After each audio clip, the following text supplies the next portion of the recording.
तुम बाल काट दोगे, नाक रगड़वा दोगे, तुम जो मर्जी वही डील करोगे, तुम दलितों के साथ जो मर्जी डील करोगे वही करोगे, यादवों के साथ जो मर्जी डील करेगा तो वही करोगे। ऐसा नहीं चलने वाले। ये तो ऐसा है, पहले तो दलितों को मुँह रखने से मारते हैं, ये लोग दलितों को घास खिलाते हैं, ये लोग दलितों को गंदा पानी पिलाते हैं। आप तो हद हो गए कि जो ओबीसी समाज, खास करके यादव ओबीसी में आते हैं, तो ओबीसी समाज को ये लोगों ने के द्वारा ये लोगों ने शुद्धिकरण कर दिया। अगर अभी भी ये लोग नहीं समझेंगे तो ये लोग डुबकी लगवा देंगे। हिंदू राष्ट्र की जो झंडा उठा के घूम रहे हैं ना, उनको समझना चाहिए। हम जैसे तो समझ के हैं, हम जैसे समझ, ये अमृतकाल नहीं है, ये जहरीली काल है। ये जो है ये अमृतकाल नहीं है। किसने बोला ये अमृतकाल है? किसने बोला अमृतकाल है? ये अमृतकाल कहते हैं जिसमें महिलाओं के साथ बलात्कार की बात कहते हैं, जिसमें महिलाओं को नंगा करके घुमाने की बात कहते हैं। आप बताइए ये अमृतकाल है? तक इटावा की घटना पर तमाम बयानबाजियां आपने देख ली होंगी। ये भी देखा होगा कि किस प्रकार से रेणु तिवारी भड़काऊ बयान देती हैं और उसके बाद ये कहती हैं कि वो एआई जनरेटेड वीडियो था, लेकिन उन्हें लगा था इस तमाम विषयों के बाद वो बचकर निकल जाएंगे। लेकिन इस पूरे विषय पर पत्रकार जून मैसी इस वक्त हमारे साथ मौजूद है। बताइए, एक महिला तमाम महिलाओं के लिए जिस प्रकार से शब्दों का इस्तेमाल कर रही है, क्या कुछ कहेंगी जून? पहली बात तो देखिए, उन्होंने जो बयान दिया बिल्कुल गलत है। हाँ। और दूसरी बात उन्होंने ये बोला है कि एआई जनरेटेड है। आप बताइए कि आप पहले गलत बोल दोगे और उसके बाद आप एआई का बदनाम कर दोगे, तो उनको पहले तो जुबान पे लगाम नहीं, ना अकल इसका ठिकाने पे है। एक महिला है, महिलाओं को ना तो शब्द का किस तरीके से बोलना है, इनको उसका कोई लगाम नहीं है। इनको ये नहीं पता कि इस समाज के अंदर पहले तो तुमने एक समाज की एक व्यक्ति, 2 व्यक्ति, 3 व्यक्ति को तुमने बाल काट दिया, उनको जितना तुमने बेइज्जती कर सकते हो इतना बेइज्जती करवा दी। और आज जब महिला के ऊपर, तो महिला पे जब बात आएंगे तो हम जैसे महिला भी बाहर आएंगे। तो आप महिला को कैसे बोल सकते हो कि नंगा करके घुमाए? ये तुम्हारी कौन सी अधिकार तुम्हें दे दिया? तुम्हें कौन सा अधिकार मिल चुका है?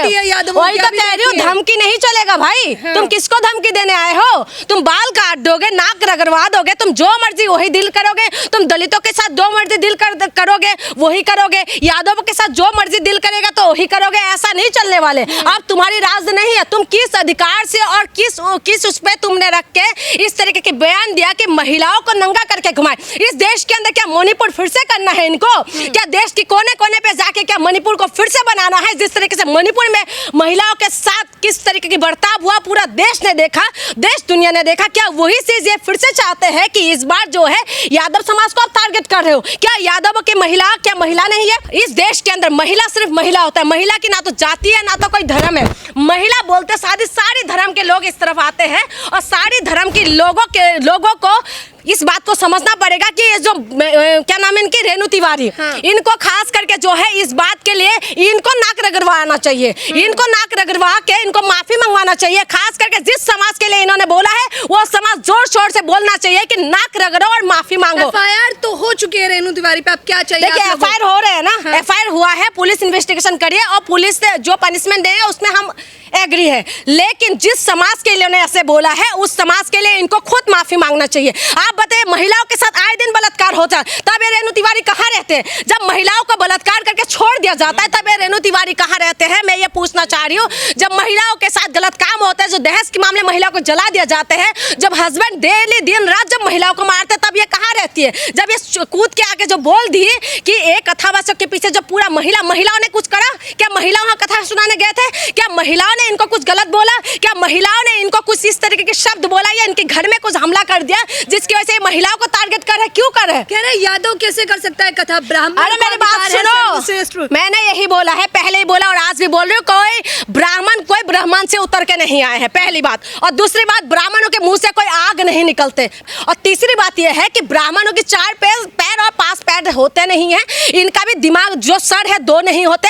नाक 4 लेके ये लोग घूम नहीं रहे, आंखें पास लेके ये लोग घूम नहीं रहे और होठ 4 लेके ये लोग घूम नहीं रहे। उनका भी 2 कान होते हैं। रूप है इस धरती पे, अगर कोई भगवान है, पैदा हुए हैं वो ब्राह्मण। आप लोग मानते होंगे, आप लोग मानते होंगे, हम नहीं मानते। ग्रंथ में हम संविधान को मानने वाले लोग हैं। संविधान हमें पूरा पूरा देते हैं कि आप पूरी तरीके से जो है संविधान को फॉलो करें, संविधान के अकॉर्डिंग आप चलिए। भगवान को मानने वाले आप लोग, जो कृष्ण भगवान, यादव समाज जो है खास करके कृष्ण भगवान को मानने वाले लोग हैं और यादव का वंशज बताए, कृष्ण का वंशज बताया जाता है। आप बताइए, आप राम को भी आप ले लोगे, आप कृष्ण को भी ले लोगे, आप शिव जी को भी ले लोगे, आप सबको ले लोगे। नामा करवा रखा है उन लोगों ने, उनका एक कॉपीराइट है, उनका उनको पूरी तरीके से जो है इनको कॉपीराइट मिला हुआ है। पूरा ब्राह्मण समाज के लिए मैं नहीं कह रही हूँ, ब्राह्मण जो है ब्राह्मणवाद के लिए मैं कह रही हूँ। और ये रेणु तिवारी को खास करके अकल ठिकाने लगाना और दिमाग ठिकाने लगा के दोबारा बयान देना कभी ऐसा भी बयान हो। क्या अकल ठिकाने लगवाएंगे? क्या कह रहे हो? जून में से क्या अकल ठिकाने लगाएंगे? देखिए मेरी जैसे तमाम महिलाओं को बाहर आना चाहिए और इस मुद्दे पे जोर शोर से बोलना चाहिए। मैं तो बोल ही रही हूँ, लगातार बोल रही हूँ। आप बताइए, मैं नॉर्थ ईस्ट से आती हूँ, वो दर्द जो मैं समझ पाऊंगी ना, ये जो रेणु तिवारी ये नहीं समझ पाएगी। मैं नॉर्थ ईस्ट से आती हूँ, मेरी एक बहन के साथ मेरी बहन के साथ इन्होंने किस तरीके से घुमाया। वहाँ पर किसकी सरकार है बताइए? और वहाँ पर मेरी बात सुनिए, और यूपी के अंदर किसकी सरकार है? और उस सरकार के अंदर इस तरीके की जब हालत होते हैं तो आप खुद समझे कि एक महिलाओं के साथ इन्होंने बदतमीजी करे और महिलाओं के लिए, पूरी महिलाओं के लिए इन्होंने बोला सिर्फ महिलाओं को छेड़ रहे थे, कह रहे थे खाना खिलाइए हमें। अरे मेरी बात सुनिए, अगर छेड़ा है, अगर छेड़ा थे ना, अगर छेड़ा है तो पुलिस कहाँ थे? पुलिस को नहीं बुला सकते थे? उस वीडियो जब वायरल हुआ तो वहां पर तो इन्होंने कुछ नहीं बोला। अगर हाथ पकड़ा है, उनको छेड़ा है तो पुलिस कहाँ थे? पुलिस को बुलाते ना। ये तो ऐसा है, पहले तो दलितों को मूंछे रखने से मारते हैं, ये लोग दलितों को घास खिलाते हैं, ये लोग दलितों को गंदा पानी पिलाते हैं। आप तो हद हो गए कि जो ओबीसी समाज, खास करके यादव ओबीसी में आते हैं, तो ओबीसी समाज को ये लोगों ने के द्वारा ये लोगों ने शुद्धिकरण कर दिया। अगर अभी भी ये लोग नहीं समझेंगे तो ये लोग डुबकी लगवा देंगे। बच के रहिए, रेणु तिवारी के बारे में बोल रही, कहीं आपका भी शुद्धिकरण करवा। मेरी बात सुनिए, हाँ। जो करना है कर लेंगे। मैं आपकी सबकी सामने बोल रही हूँ, जो करना है कर ले। क्या कॉपीराइट है तुम्हें? तुम महिलाओं के लिए कैसे बोल रहे हो? मैं भी महिला हूँ और नॉर्थ ईस्ट से आती हूँ, ठीक है? हम नॉर्थ ईस्ट वाले हैं ना, किसी से नहीं डरते। अगर हम सही है तो हमें जो करना है कर ले। नॉर्थ ईस्ट के अंदर हुआ था ना, कितना रेणु तिवारी निकल के आए थे बताओ? तब कितना रेणु तिवारी आके बोलने लग गए थे कि नॉर्थ ईस्ट के अंदर ऐसा क्यों हो रहा है? कितना रेणु तिवारी आए थे? आज तुम एक महिलाओं के कितना, यूपी के अंदर जो रहती है, यूपी के अंदर आए दिन बलात्कार होता है, कब रेणु तिवारी निकल के आए बताइए? आज सब क्या गाजर मूली है क्या? कोई भी खरीदेगा, कोई महिला को नंगा करके घुमा देगा? तब ये रेणु तिवारी कहाँ रहती है बताइए ना? आज महिलाओं के साथ जब मुंह पे एसिड डाल दिया जाता है तो रेणु तिवारी कहाँ रहते हैं? जब महिलाओं को बलात्कार करके उनको मरने के लिए मजबूर कर देते हैं, रेणु तिवारी कहाँ रहते हैं? हाथरस कांड में रेणु तिवारी कहाँ थी? सबको सबक सिखाया जाएगा। शुरुआत यादवों से की गई है, पहले यादव फिर दलित, सबको सिखाएंगे। देखिए हिंदू राष्ट्र की जो झंडा उठा के घूम रहे हैं ना, उनको समझना चाहिए। हम जैसे तो समझ के हैं, हम जैसे समझ, ये अमृतकाल नहीं है, ये जहरीली काल है। ये जो है ये अमृतकाल नहीं है। किसने बोला ये अमृतकाल है?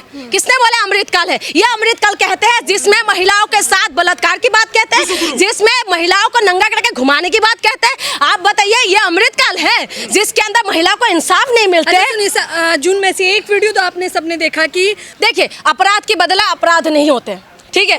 कि अपराध उन्होंने किया तो उसका बदला अपराध से नहीं होता। ये देश संविधान से चलते हैं और इस देश के अंदर कानून व्यवस्था है और इस देश के अंदर जो है बाबा साहब अम्बेडकर का जो है संविधान लागू है और हम उनको मानते हैं। तो इसीलिए अपराध का बदला अपराध नहीं होते। क्या रेणु तिवारी को नाक रगड़ के माफी मांगनी चाहिए? चाहे नाक रगड़े ना रगड़े, लेकिन हाथ जोड़ करके उनको माफी मांगना चाहिए, बिल्कुल मांगना चाहिए। उन तमाम महिलाओं जो जिस समाज के लिए इन्होंने बोला और पूरा देश की महिलाओं के लिए इनको जो है ना हाथ जोड़ के इनको माफी मांगना चाहिए। जो कथावाचक हैं वो यादव नहीं, वो नाम बदलकर जाति बदल के आए, दीक्षित बनकर आए थे, ब्राह्मण बनकर आए थे वो कथावाचक। आपने देखा है जाके? आधार कार्ड निकला उनके पास से। देखा है क्या जाके? आजकल टेक्नोलॉजी के टाइमिंग में कितना कुछ बदल सकता है। अगर उन्होंने नाम बदला है, अगर उन्होंने आधार कार्ड 2 बनाया है, किसकी जिम्मेदारी है? पुलिस पनिशमेंट देगा या खुद ही पनिशमेंट देने लग जाओगे? आप खुद ही उनको मारने लग जाओगे, नाक रगड़वा दोगे। आपने उनका पैर छुआ तो इनका धुलाई करवा दिया। आप बताइए अगर महिला की किसी ने पैर छुआ है तो क्या गलत हो?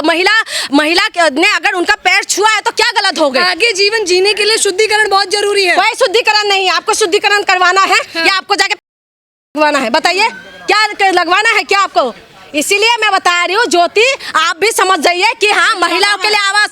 ये यादव है ना, ये डुबकी लगने वाला है इनका भी। ये सुधर जाओ नहीं तो डुबकी लग जाएंगे तुम्हारी भी। उन्होंने क्या कहा? शुद्धिकरण की आवश्यकता थी, फाइन भी लिया गया। जैसे किसी का शुद्धिकरण हो सकता है? देश को साइंटिफिक तरीके से आगे बढ़ना चाहिए। इनका मूत्र गोमूत्र ये गोमूत्र में रहना चाहिए। ये कहाँ से आ गए? आपको मैं बार बार बता रही हूँ कि देश के अंदर जो है शिक्षा, स्वास्थ्य, बिजली, पानी में बात होना चाहिए, इनमें बात नहीं करते। अब यादव समाज के ऊपर जिस तरीके से इन्होंने बात करी है, इनको पूरी तरीके से पनिशमेंट होना चाहिए। और योगी राज में खास करके आप क्या उम्मीद कर सकते हैं? जहाँ पर तिवारी ने आपका भी शुद्धिकरण कर, इनकी बस की बात नहीं है। हम नॉर्थ ईस्ट वाले हैं, ठीक है, नॉर्थ ईस्ट वाले हैं और इनको पूछ लीजिएगा कि नॉर्थ ईस्ट में आप मार के देख लीजिएगा कि नॉर्थ ईस्ट के अंदर महिलाओं को किस स्थान पे रखते हैं। और नॉर्थ ईस्ट के अंदर जब महिला पैदा होते हैं ना तो ढोल नगाड़े बजते हैं। और नॉर्थ ईस्ट के अंदर जो है, मैं जहाँ से आती हूँ ना, वहाँ पर हम लोग जो है इस देश के लिए मर मिटने के लिए भी हम लोग कुर्बान होते हैं। और ये रेणु तिवारी हमें क्या उसमें डुबकी लगवाएंगे, इसकी बस की बात नहीं है। मैं खुलेआम चैलेंज करती हूँ, हम संविधान को मानने वाले लोग हैं।